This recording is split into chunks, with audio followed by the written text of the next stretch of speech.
Assalamu alaikum dear student. I hope you guys are having a good time over there. आज हम पढ़ते हैं कि जो मॉडल वर्ब वुड होता है ना उसको हम थर्ड कंडीशनल सेंटेंसेस के अंदर कैसे यूज़ करेंगे। इंग्लिश में इसकी मैं अगर डेफिनेशन बताऊं तो ये होगी, we use third conditional sentences to talk about something that did not happen in the past. It's imaginary, hypothetical and its result is also imaginary. मतलब कि कोई भी काम जो बीते हुए कल में यानी कि गुजरे हुए कल में या माजी में नहीं हुआ या नहीं किया जा सका किसी वजह से, तो उसको बयान करने के लिए हम तीसरी किस्म यानी कि थर्ड कंडीशनल सेंटेंसेस के जुमलों का इस्तेमाल करते हैं। ये एक फ़र्ज़ी सूरत हाल होती है, इसका रियलिटी के साथ, रियल लाइफ के साथ कोई लेना देना नहीं होता। ठीक हो गया। डियर स्टूडेंट्स, अब बात करते हैं इन जुमलों के स्ट्रक्चर की।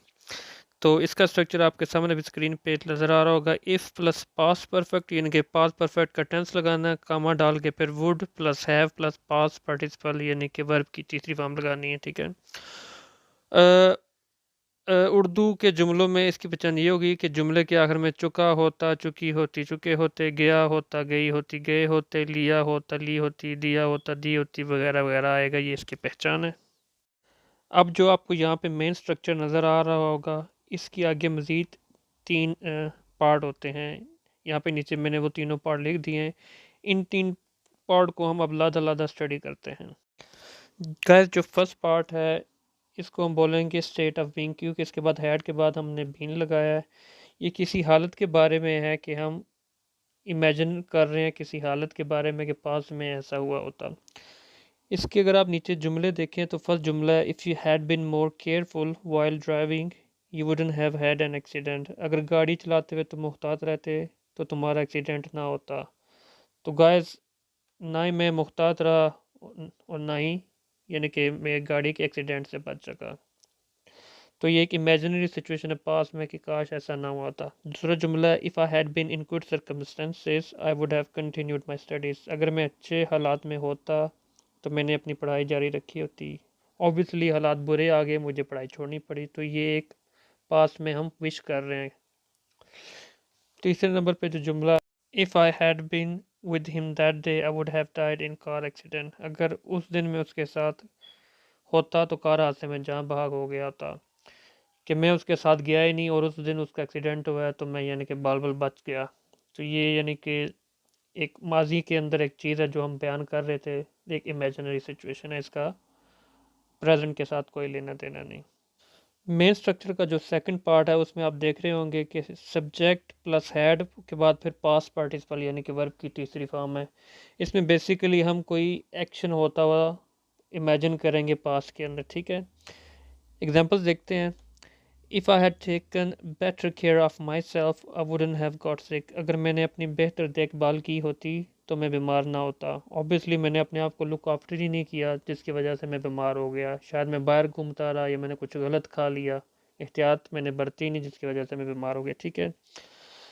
नेक्स्ट है, if he had replied to my message I wouldn't have been so worried. अगर वो मेरे मैसेज का जवाब दे देता तो मैं इतना परेशान ना हुआ होता। तो ना ही उसने जवाब दिया जिसकी वजह से मेरी परेशानी बढ़ी। ठीक है। तीसरी एग्जांपल है, if he had told me that he was in trouble I would have helped him. अगर वो मुझे बता देता कि वो मुश्किल में था तो मैंने इसकी मदद की होती। सो ऑब्वियसली ये बात क्लियर है, ना ही उसने मुझे बताया और ना ही मैं उसकी कुछ हेल्प कर सका। तो ये एक अनरियल सिचुएशन है, इमेजिनरी है, ये हाइपोथेटिकल है। तो आप लोगों ने यहाँ पे देखा होगा कि पहली एग्जांपल में हैड के बाद टेकन है, फिर हैड के बाद रिप्लाइड है, फिर हैड के बाद टोल्ड है। तो ये एक एक्शन हो रहा है इसके अंदर। ठीक है। गाइस, जो मेन स्ट्रक्चर का फाइनल पार्ट है इसमें आप देख रहे होंगे, इफ़ वाली क्लॉज में सब्जेक्ट के बाद हैड और हैड के बाद फिर हमने हैड का स्ट्रक्चर लगाया है। तो यहाँ पे जो हेड है ये पोजेशन के मानों में हमें शो करेंगे और इससे हम एक हाइपोथेटिकल सिचुएशन, एक इमेजिनरी सिचुएशन माजी के अंदर फर्ज करते हुए जुमला बना रहे हैं। ठीक है।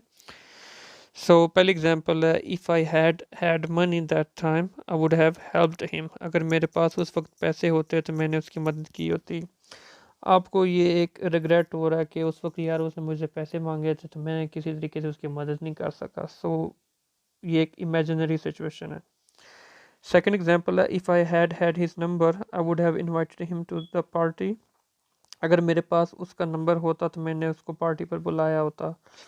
तो ना ही आपके पास उसका नंबर था, ना ही आपने उसको पार्टी पर बुलाया, तो ये पास्ट के अंदर एक इमेजिनरी सिचुएशन है, ये काम हुआ ही नहीं, इसलिए हम इसके मतलब बात कर रहे हैं। ठीक है। लास्ट एग्जांपल है, if I hadn't had back pain I would have carried her bags to home. अगर मेरी कमर में दर्द ना होता तो मैं इसके बैग इसके घर छोड़ कर आता। किसी लेडी ने आपसे मदद मांग ली, हो सकता है ओल्ड एज लेडी है, वो कहे कि बेटा मेरे घर में तक मेरे बैग छोड़ाओ, तो ऑब्वियसली आपको डॉक्टर ने मना किया हुआ कि आपने ज़्यादा वज़न नहीं उठाना, तो आपने उस लेडी को ना बोल दिया है, घर आए हैं तो आपको अचानक याद आ गया कि ये सूरत हाल हुई थी, तो आप कह रहे थे यार काश अगर मेरी कमर में उस दिन दर्द ना होता तो मैंने वो अम्मा जी के या जो भी उस लेडी के बैग में घर छोड़ कर आया होता। सो ऑब्वियसली आप पास्ट में जाके ये जो कोई भी काम जो पास्ट में है जो आप नहीं कर सके, ये इसके मतलब जब भी आप बात करेंगे तो आप ये थर्ड कंडीशन इस्तेमाल करते हैं, और इसके यहाँ पे आप तीसरा स्ट्रक्चर इस्तेमाल करेंगे। ठीक। Thank you very much for your support ladies and gentleman. I see you in other lesson, till then अपनी दुआओं में मुझे याद रखिएगा। Thank you very much. Allah हाफिज़। अस्सलाम वालेकुम।